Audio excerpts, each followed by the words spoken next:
இல்லைங்க, எடப்பாடி அந்த அளவுக்குலாம் ஒருத்தெல்லாம் கிடையாது. என்ன ஊழல் இன்னைக்கு? அப்போ A1 ஜெயலலிதா யாரு? நீங்க அங்க வந்து அவங்களுக்கு அவங்க காலை பிடிச்சி விட்டு கையை பிடிச்சி விட்டு அமித்ஷாவுக்கு நீங்க தப்பிச்சுக்கிட்டு இருக்கீங்க. வேறு வழியே இல்ல, அதனால நாங்க வந்து எடுத்துக்கிட்டு இருக்கோம் அப்படின்னு தான் அவங்க சொல்றாங்களே தவிர, தூத்துக்குடியில 13 பேரை சுட்டு கொன்னுட்டீங்களே அப்படின்னு கேட்டா கூட அவர் சிரிச்சுக்கிட்டே தான் பதில் சொல்லுவாரு. சரியா? அடிச்ச அடி வந்து அப்பதான் கொஞ்சம் தெளிஞ்சிருக்கும். வருங்கால முதல்வர் நயினார் நாகேந்திரன் போஸ்டர் அடிச்சு ஓட்டியிருக்காங்க. வாரிசு அரசியலை பத்தி பேசுறதுக்கு அதிமுகவுக்கு எந்த தகுதியும் கிடையாது. ஊழல் பத்தி அப்ப அதிமுக ஏறத்தாழ முடிஞ்சிருச்சுன்னு அர்த்தம். எடப்பாடி அவர்கள் வந்து ஒரு அறிவிப்பு வந்து கொடுத்திருக்காரு. இந்த மாதிரி கூட்டணி ஆட்சிலாம் கிடையாது, அதிமுக தான் வந்து கூட்டணி வந்து நாங்க இருப்போம், எங்க தலைமையில வந்து ஆட்சி இருக்கும், அமித்ஷா நம்ம அதெல்லாம் சொல்லவே இல்லை அப்படின்னு எடப்பாடி வந்து ரொம்ப காரசாரமா பேசியிருக்காரு. இது எப்படி பாக்குறீங்க? இல்ல, நான் நினைச்சேன் அவர் கையை காலை மட்டும்தான் கட்டி கூட்டிட்டு போய் உட்கார வச்சாங்க அப்படின்னு நான் நினைச்சேன் எடப்பாடியை. ஆனா இப்பதான் தெரியுது காதையும் அடைச்சி போய் உட்கார வச்சிருக்காங்க அப்படின்றது. அமித்ஷா ரொம்ப தெளிவாகவே சொல்கிறாரு, எடப்பாடியை இங்கே சந்திக்கிறதுக்கு செய்தியாளர் சந்திப்புக்கு முன்னாடியே இவர் போய் டெல்லியில் போய் பார்த்தாருல்ல, அதுவும் அவங்க மிரட்டி கூப்பிட்டதுனால தான் இவர் போயிருக்கிறாரு. இல்லைன்னா இவருக்கு என்ன அக்கறை தமிழ்நாட்டு நலன்கள் மேலே, மாநில உரிமைகள் மேலே எடப்பாடிக்கு என்ன அக்கறை இருக்க போகுது? ஸோ அவருடைய மிரட்டல் மகனை காப்பாற்றணும், சம்மந்தியை காப்பாற்றணும். ஸோ போய் ஆஜராயிட்டாரு டெல்லியில். அங்கே போய் பேசும்போதும் அப்பவும் வந்து எடப்பாடி அமித்ஷா தரப்பில் சொல்லப்பட்டது, என்டிஏ கூட்டணி ஆட்சி தமிழ்நாட்டில் அமையும். இதுதான் வந்து தொடர்ந்து திரும்ப திரும்ப பாஜக சொல்லிக்கிட்டே இருக்கிற விஷயமா இருக்கு. அன்னைக்கு செய்தியாளர் சந்திப்புலையும் அமித்ஷா ரொம்ப தெளிவாகவே சொல்றாரு, பக்கத்தில் தான் உட்காந்துருந்தாரு, இவருக்கு எப்படி காது கேட்காம போச்சுன்னு நமக்கு தெரியல. அப்பவும் அமித்ஷா சொல்றாரு, என்டிஏ கூட்டணி தான் இங்கே ஆட்சி அமைக்கும் அப்படின்னு சொல்லிட்டு அவர் சொல்றாரு. அப்போ கூட்டணி ஆட்சி அப்படின்னு அவங்க சொல்லும்போது, இவர் கூட்டணி ஆட்சி இல்லைன்னு சொல்லும்போது, அப்போ யாரு சொல்றது உண்மை? அப்போ அமித்ஷா பொய் சொல்றாருன்னு எடப்பாடி சொல்றாரா, இல்லை எடப்பாடி போய் சொல்றாருன்னு அமித்ஷா சொல்ல வர்றாரா, இல்லை நாங்கள் சொல்றதா நீங்க கேட்கணும்னு அவங்க சொல்றாங்களா? இது ஒரு குழப்பமான ஒரு கூட்டணியா இருக்கு. முதல்ல அவங்களுக்கே ஒரு தெளிவு கிடையாது, அதுதான் உண்மை. எந்த அடிப்படையில் போய் கூட்டணி சேர்ந்தீங்க அப்படின்னு கேட்டால், நாங்கள் யார் கூட வேணாலும் கூட்டணி வச்சுப்போம், இதை பற்றி உங்களுக்கு என்ன கவலை அப்படின்னு ஒரு கேள்வியை கேட்குறாரு. கண்டிப்பாக கேள்வி கேட்க தான் செய்வாங்க. ஏன்னா நீங்கள் பாஜகவோட கூட்டணியில் இருந்து இங்கே ஆட்சி நடத்திய அத்தனை ஆண்டுகளும் தமிழ்நாட்டினுடைய உரிமைகள் எல்லாத்தையும் நீங்கள் வந்து எழுதி கொடுத்துட்டீங்க, எல்லாத்தையும் வந்து அடகு வச்சுட்டீங்க. எவ்வளவு பெரிய பின்னடைவை தமிழ்நாடு சந்திச்சிருந்தது அப்படிங்கிறதெல்லாம் நமக்கு தெரியும். அப்படி இருக்கும்போது கண்டிப்பாக தமிழ்நாட்டினுடைய ஒவ்வொரு மக்களுக்கும், ஒரு சாதாரண ஒரு சராசரி மனிதனுக்கும் கூட, அது அதிமுக தொண்டனாக இருக்கணுன்ற அவசியம் கிடையாது, ஒவ்வொரு தமிழ்நாட்டில் இருக்கின்ற வாழுகின்ற ஒவ்வொரு குடிமக்களுக்கும் கேள்வி கேட்கின்ற அதிகாரம், உரிமை இருக்கு. கேட்பாங்க, எந்த அடிப்படையில் நீ வந்து பாஜகவோட கூட்டணி வச்சுன்ற கேள்வியை கண்டிப்பாக கேட்பாங்க. அதுக்கு நீங்கள் பதில் சொல்லி தான் ஆகணும். ஏன்னா இந்தி திணிப்பை விடாப்பிடியாக பிடிச்சிட்டு இருக்கிற பாஜகவோட நீங்கள் கூட்டணி வைக்கிறீங்க. தமிழ்நாடு இருமொழி கொள்கை உள்ள ஒரு மாநிலம். அப்போ நீங்கள் எந்த அடிப்படையில் அங்கே கூட்டணியை நீங்கள் அமைச்சிங்க? இன்னொரு பக்கம் புதிய தேசிய கல்விக் கொள்கையை தமிழ்நாடு கடுமையாக எதிர்க்கிறது, தமிழ்நாடு சட்டமன்றம் கடுமையாக எதிர்க்கிறது. ஆனால் எதிர்க்கட்சியாக இருக்கிற நீங்கள் அந்த பாஜகவோட கூட்டணி வச்சிருக்கீங்க. எந்த அடிப்படையில் கூட்டணி வச்சிருக்கீங்க? இந்த கேள்வியெல்லாம் வருமா வராதா? நீட் வந்து கண்டிப்பாக நாங்கள், அதாவது அப்படியே தான் இருக்கும், நீடிக்கும், அதில் எந்த மாற்று கருத்துமே கிடையாது அப்படின்றதுல பிடிவாதமாக இருக்காங்க பாஜக, ஒன்றிய பாஜக. ஆனால் இங்கே நீங்கள் வந்து நீட்டுக்கு எதிராக நாங்கள் இருக்கோம் அப்படின்னு பேசிட்டு, ஆனால் அங்கே போய் அவங்களோட கூட்டணி வச்சிங்கன்னா இது என்ன மாதிரியான கூட்டணின்ற கேள்வி வருமா வராதா? மாநில சுயாட்சியே தேவை இல்லைன்னுது பாஜக. ஆனால் நீங்கள் என்ன பண்ணுறீங்க? அந்த பாஜகவோட கூட்டணி வச்சுருக்கீங்க. அப்போ இது இது இது எதுக்காக இந்த கூட்டணி வச்சிங்க? இது எதுவுமே இல்லை அப்படின்றப்போ, அப்போ பாஜகவோட எடப்பாடி கூட்டணி வச்சதுக்கு என்ன காரணம் அப்படின்ற ஒரு கேள்வி வருதா இல்லையா? இன்னைக்கு அதிமுகவில் எல்லாருமே அதிருப்தியில் இருக்காங்கன்றது நல்லாவே தெரியுது. வேறு வழியே இல்லை, அதனால நாங்கள் வந்து எடுத்துக்கிட்டு இருக்கோம் அப்படின்னு தான் அவங்க சொல்கிறாங்களே தவிர, அதிமுகவில் இருக்கிற யாருமே, ஏன் ஈவன் எடப்பாடி உள்பட யாருமே வந்து மனமு வந்து மகிழ்ச்சியோடு முக மலர்ச்சியோடு நாங்கள் அந்த கூட்டணியில் இருக்கோன்னு யாரையாவது சொல்லுங்கள். அன்னைக்கு அமித்ஷா கூட உட்காந்துருக்கும்போது எடப்பாடியோட மூஞ்ச பார்த்தோம்ல நம்ம எப்படி இருந்துச்சுன்னு சொல்லிட்டு, அதாவது அது சொல்லக்கூடாது, ஒரு எதிர்க்கட்சி தலைவராக இருக்கிறாரு அப்படி சொல்லக்கூடாது. நாம என்னமோ ஒரு தின்னது மாதிரி இருக்குது அப்படின்னு சொல்லுவாங்களா, அந்த மாதிரி அவர் மூஞ்ச வச்சுட்டு உட்காந்துட்டு இருக்கிறாரு. ஒரு நிமிஷம் கூட அமித்ஷாவும் இவரும் ஒருத்தருக்கு ஒருத்தர் நேரில் பார்த்துக்கிட்டாங்களா? இல்லவே இல்லை.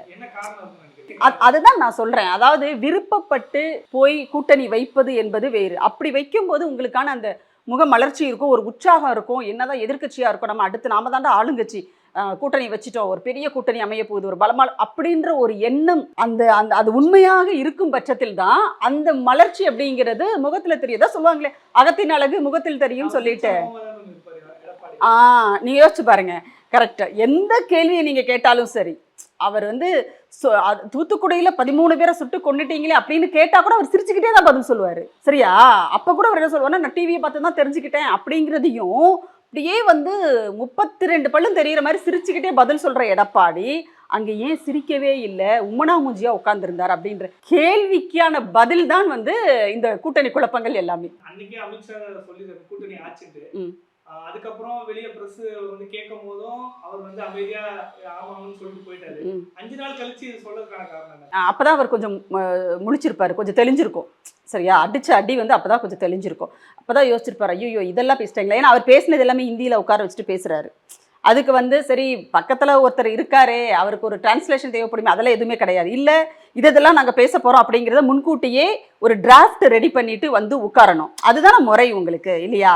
இப்போ ஒரு அனைத்து கட்சி கூட்டம் நடக்குதுங்க, இங்க இல்ல. இப்போ வந்து அனைத்து மாநில முதல்வர்களோடு தொகுதி மறுசீரமைப்பு தொடர்பாக ஒரு அனைத்து கட்சி கூட்டத்தை இங்க வந்து மாநில முதல்வர்களுடைய கூட்டத்தை தமிழ்நாடு முதலமைச்சர் கூட்டினார். அங்க என்ன நடந்துச்சுன்னு நம்ம நல்லாவே பார்த்தோம். வெளிப்படையான ஒரு டிரான்ஸ்பரன்சி அதில் இருந்துச்சு. இன்னொன்று, அவரவர்களினுடைய தாய்மொழியில் அவங்களுக்கான பெயர் பலகைகளும் ஆங்கிலத்திலும் எழுதி வைக்கப்பட்டிருந்ததை நம்ம பார்த்தோம். அந்த அறிக்கை அப்படிங்கிறது எல்லோரும் சேர்ந்து ஒரு கூட்டம் அமைக்கிறாங்க அப்படின்னா அனைவருக்கும் புரியும்படியான ஒரு காமன் லாங்குவேஜில் வந்து அதனுடைய டிராஃப்டை ரெடி பண்ணணும், ஒருத்தருக்கு ஒருத்தர் பேசிக்கணும். இதெல்லாம் நம்ம வந்து இதில் சேர்க்க போகிறோம், இதெல்லாம் வந்து எடுக்க போகிறோம், ஸோ இப்படி தான் டிராஃப்ட் இருக்க போகுதுங்கிறத முன்கூட்டியே பேசி வச்சுட்டு தான் யாராக இருந்தாலும் செய்தியாளர்களே சந்திப்பார்கள். இது இங்கே மட்டும் கிடையாது, நீங்கள் உலக தலைவர்கள்கிட்டையும் நம்ம அப்படி தான் பார்க்குறோம். 2 பேர் கூட்டா சந்திக்கிறாங்கன்னு சொன்னால் ஒருத்தர் என்ன பேச போறாருங்கிறது இன்னொருத்தருக்கு தெரியும் இல்லையா? ஆனால் இங்கே அமித்ஷா என்ன பேச போறாருங்கிறது எடப்பாடிக்கு தெரியாது, சொல்லலை. அவங்க நினைச்சிருப்பாங்க இவர்கிட்டலாம் என்னத்த சொல்றது, நாம கூப்பிட்டா வராரு, போனா போறாரு, அவ்வளோதான் இவர் அப்படிங்கிறது தான் பாஜக எடப்பாடிக்கு கொடுத்துருக்கிற இடம். அதனால தான் அவர் வந்து அந்த நேரத்தில் அவருக்கு வந்து ரியாக்ட் பண்ண முடியல. இன்னொன்று, ரியாக்ட் பண்ணக்கூடாது அப்படின்னு சொல்லி வச்சிருக்கிறாங்க. எந்திரிக்கும் போது கூட பாருங்க, எந்திரிச்சு போகும்போது கூட உட்காந்துட்டே தான் இருப்பாரு. அவர் அமித்ஷா அப்படி தட்டி சொன்னதுக்கு அப்புறம் தான் அவர் ஓகே சிக்னல் கிடச்சிருச்சு அப்படின்னு சொல்லிட்டு எந்திரிச்சு போறாரு. அப்போ அந்த கீ கொடுத்த பொம்மை மாதிரி அவர் வந்து இன்றைக்கு எடப்பாடி பழனிசாமி பாஜகவோட கையில சிக்கிட்டு இருக்காரு. அது முழுக்க முழுக்க முழுக்க சுயநலம் சார்ந்த ஒன்று மட்டுமே. இதில் அந்த கட்சியினுடைய நலனும் கிடையாது, மாநிலத்தினுடைய நலனும் கிடையாது. அந்த கட்சி தொண்டர்கள் தான் உண்மையிலேயே வந்து பாவம் அப்படின்னு நான் சொல்லுவேன். தம்பிதுரையும் பார்த்தீங்கன்னா கூட்டணி ஆட்சியெல்லாம் கிடையாது அப்படின்னு இப்போ தெளிவுபடுத்தியிருக்காரு. இது அவங்களுக்குள்ள ஏதாவது சலசலப்பு ஏற்படுத்தும்னு நினைக்கிறீங்க? அது எங்கே சலசலப்பு இல்லாமல் இருந்துச்சு? என்னவோ அப்படியே அமைதியாக தெளிந்த நீரோடை மாதிரி இருக்கிற மாதிரியே நீங்கள் கேட்குறீங்களே. இப்போ பார்த்தீங்கன்னா நெல்லையில் வந்து வருங்கால முதல்வர் நயினார் நாகேந்திரன் போஸ்டர் அடித்து ஓட்டியிருக்காங்க. சரியா, ஏற்கனவே வந்து திமுக ஆட்சி இங்கே அமைந்த உடனேயே வந்து எதிர்கட்சி அதிமுகவா பாஜகவான்ற ஒரு பெரிய சண்டை வந்துச்சு அவங்களுக்குள்ள. அப்போ எதிர்கட்சி தலைவர் நயினார் நாகேந்திரன் போட்டு கல்வெட்டே வச்சுட்டாங்க பாஜகவில். புரியுதுங்களா உங்களுக்கு? இப்போ வரைக்கும் பார்த்தீங்கன்னா பாஜகவினர் அதிமுகவினரை விமர்சிச்சுட்டு தான் இருக்காங்க. அந்த பக்கம் கூட்டணி முடிஞ்சிருக்குது, அறிவிச்சாச்சு. எடப்பாடி வந்து போய் உட்கார்ந்தாரு, பேசினாங்க அமித்ஷா, எல்லாம் முடிஞ்சிருச்சு. எடப்பாடியை தட்டி கொடுத்தா ரைட்டு போ, நல்லா ரோல் நல்லா ப்ளே பண்ணிட்டப்பா, நீ கிளம்பு அப்படின்னு சொல்லிட்டு அனுப்பிட்டாங்க. இதெல்லாம் நடந்து முடிஞ்சிருக்கு. இன்னொரு பக்கம் அதே நாளில் இவர் யார் பேசுகிறார், நயினார் நாகேந்திரன் செய்தியாளர்கள் சந்திக்கும் போது அவர் என்ன சொல்கிறார் அப்படின்னா, அதிமுகவை ஒரு நாள் கூட நான் வந்து முதுகெலும்புள்ள ஒரு எதிர்க்கட்சியாக நான் சட்டமன்றத்தில் பார்க்கவே இல்லை, ஆண்மையுள்ள ஒரு எதிர்க்கட்சியாக சட்டமன்றத்தில் பார்க்கவே இல்லைன்னு சொல்லிட்டு அவர் பேசின வீடியோவை இந்த பக்கம் வைரல் பண்ணிட்டு இருக்காங்க. அப்போது நீங்கள் யோசிச்சு பாருங்கள், இவங்க திரும்ப திரும்ப ஒரு விஷயத்தை சொல்கிறதுனால மட்டுமே வந்து அமித்ஷா ஏற்றுக்குவாருன்னு இவங்க நம்புகிறாங்களா? இல்லை. ஏன்னா ஈவன் அதிமுக ஆட்சியில் இருந்தாலுமே அது பாஜக ஆட்சி தான், அப்படிதான் இருக்க போகுது உண்மை.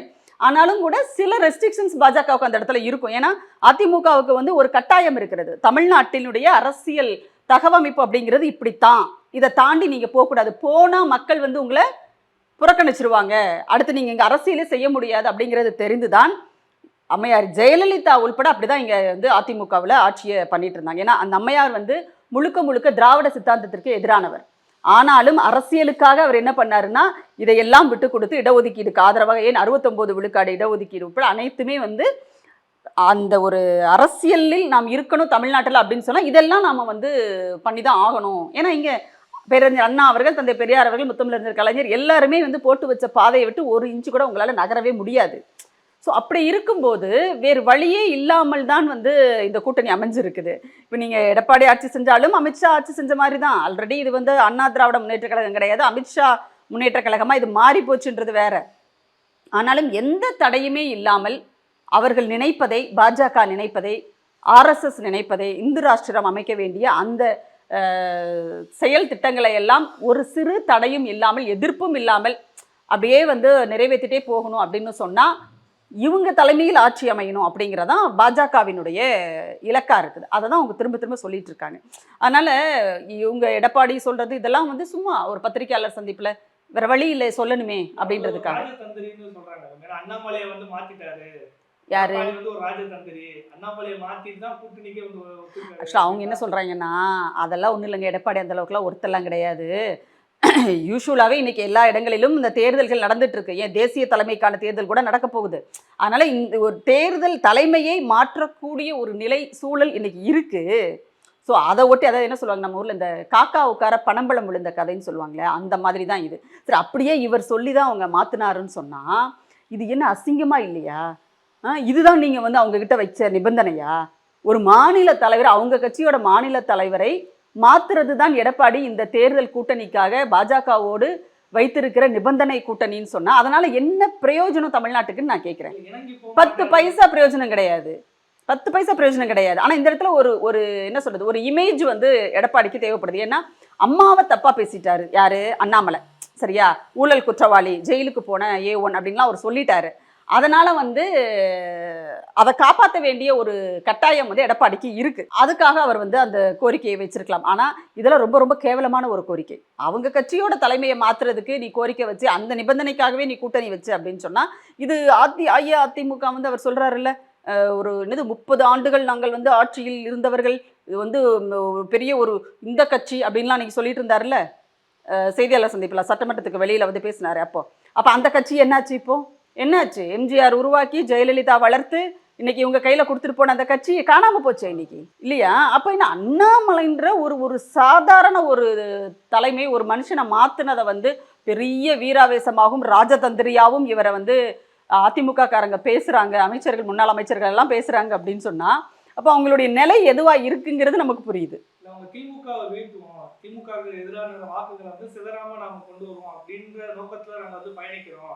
எங்களை பார்த்து, எங்க கூட்டணியை பார்த்து திமுக பயப்படுதுன்னு இவங்க கட்சியில இருக்கவங்க சொல்றாங்க. அடேங்க அப்பா, அதாவது ஓட்டு கேட்க போறது தமிழ்நாட்டுலையா இல்ல வட மாநிலத்திலையா? அதை அதிமுக காரங்க கொஞ்சம் கிளியரா தெரிஞ்சுக்கணும். ஏன்னா திமுகவை வீழ்த்துவோம் ரைட்டுங்க, எதிர்கட்சியா இருக்கிறவங்க ஆளுங்கட்சியா இருக்கிறவங்களை வீழ்த்தணும்னு நினைப்பாங்க. இது வந்து மாறி மாறி நடக்கிற ஒரு விஷயம் தேர்தலில். ஏன்னா ஒரு கட்சினா கண்டிப்பாக இந்த தேர்தலில் நாங்கள் வந்து இவர்களை வீழ்த்துவோம், நாங்கள் ஆட்சிக்கு வரும், இதெல்லாம் சொல்றது தான் உங்க கட்சி தொண்டர்களை உற்சாகப்படுத்துவதற்காக அல்லது உங்க கட்சியினுடைய வளர்ச்சிக்காக. இதெல்லாம் நீங்க சொல்றது, இதெல்லாம் இருந்துட்டு போட்டு ஒரு பக்கம். சரியா, நீங்க எந்த அடிப்படையில் திமுகவை நீங்க வீழ்த்துவீங்க சொல்லுங்க? எந்த அடிப்படையில் வீழ்த்துவீங்க? என்ன ஊழல், என்ன ஊழல் இன்னைக்கு? அப்போ A1 ஜெயலலிதா யாரு? A1 ஜெயலலிதா யாரு? அந்த அம்மா வந்து இப்போ ஏதோ இந்த 27 கிலோ தங்கமா ஏதோ ஒன்று கொடுத்தாங்களே, அதெல்லாம் என்ன? அந்த அம்மா ஒலிம்பிக்லையும் ஏசியன் கேம்ஸ்லையும் ஓடி ஓடி வாங்கின மெடல்ஸினுடைய தங்கமா அதெல்லாம்? என்னது அதெல்லாம்? அப்போ A1 குற்றவாளின்னு தீர்ப்பளிக்கப்பட்டு முதலமைச்சராக இருந்த போதே வந்து தண்டனைக்கு உள்ளான ஒரு தலைவியோட கட்சியில நீங்க இருந்துகிட்டு ஊழல்னு பேசுறது உங்களுக்கு வெக்கமா இல்லையா? இன்னைக்கு வந்து எடப்பாடியோட சம்பந்தி வீட்டுல நடந்த ரெய்டும் ஆகட்டும் அல்லது மற்றதாகட்டும், இதெல்லாம் என்ன கணக்குல வரும்? விஜயபாஸ்கர் வீட்டில் ஈடி ரைடு பண்ணதுல என்ன கணக்கு? அது நீங்க அங்க வந்து அவங்களுக்கு அவங்க காலை பிடிச்சி விட்டு கையை பிடிச்சி விட்டு அமித்ஷாவுக்கு நீங்க தப்பிச்சுக்கிட்டு இருக்கீங்க. அதானே உண்மை. நீங்க எப்படி வந்து ஊழலை பத்தி பேசுறதுக்கு உங்களுக்கு என்ன வந்து தகுதி இருக்கு? குடும்ப அரசியல் ஒழிப்போம் அப்படின்னு இது ஜெயக்குமார் பக்கத்துல வந்து அவர் பையனை வச்சுக்கிட்டே பேசுறாரு பாத்தீங்களா? அதுதாங்க இருக்கிறதுலயே வந்து காமெடி. இப்ப எடப்பாடி யாருக்காக வந்து அமித்ஷா காலை பிடிச்சி தொங்கிட்டு இருக்காரு? அவர் மகன் மிதுனை காப்பாத்துறதுக்காக தானே. அப்ப இதுக்கு பேர் என்ன? திமுகவை பொறுத்த வரைக்கும் யாருமே வந்து இவங்கள மாதிரி இந்த நாமினேஷன் இதெல்லாம் கிடையாது. தேர்தலில் நின்று மக்கள் தேர்ந்தெடுத்து இன்னைக்கு கொண்டாடக்கூடிய தலைவர்களாக இன்றைக்கு திமுகவில் இருக்காங்க எல்லாருமே. உதயநிதி ஸ்டாலின் உட்பட எல்லாருமே. திருவல்லிக்கேணி தொகுதியில அவர் வந்து ஒவ்வொரு வீட்டிலையும் அவங்க வீட்டு பிள்ளையா நினைச்சு கொண்டாடுறாங்க. இன்னைக்கு துணை முதலமைச்சர் ஆனதுக்கு அப்புறமா இளைஞரணி செயலாளர் வந்து ஒரு பெரிய அளவில் வந்து தமிழ்நாட்டில் கொண்டாடப்படுகிறார் பிள்ளைகளால். அப்போ இது எதுவுமே இவங்களுக்கு வந்து பொறுக்கலை. அதனால தான் இப்போ வாரிசு அரசியலை பற்றி பேசுறதுக்கு அதிமுகவுக்கு எந்த தகுதியும் கிடையாது. ஊழல் பற்றி எதை பற்றி பேசுவதற்கும் அதிமுகவுக்கு தகுதியே கிடையாது. எப்போ வந்து நீங்கள் இத்தனை அநியாயங்களை செய்து கொண்டிருக்கின்ற ஒட்டுமொத்த இந்தியாவினுடைய மாநிலங்களையே இல்லாமல் செய்யணுன்ற ஒரு நோக்கத்தோடு ஒரே ஒரு இடத்தில் மட்டுமே அதிகார குவிப்பு இருக்க வேண்டும் என்ற சர்வாதிகார போக்கோடு செயல்படுகிற பாஜகவோடு எப்போ நீங்கள் மீண்டும் கூட்டணி அப்படின்னு போனீங்களோ அப்பவே உங்களுடைய அத்தனை உரிமைகளும் அங்க வந்து செத்து போச்சுன்னு அர்த்தம். சரியா? உரிமைகள் இருக்கிற மனிதன் மட்டும்தான் வந்து உரிமையோடு இருக்கிறவன் தான் உயிரோடு இருக்கிறவன் அர்த்தம். அப்ப அதிமுக ஏறத்தாழ முடிஞ்சிருச்சுன்னு அர்த்தம். இதுல இவங்க எதை பத்தி பேசுறதுக்கு இவங்களுக்கு தகுதி கிடையாது.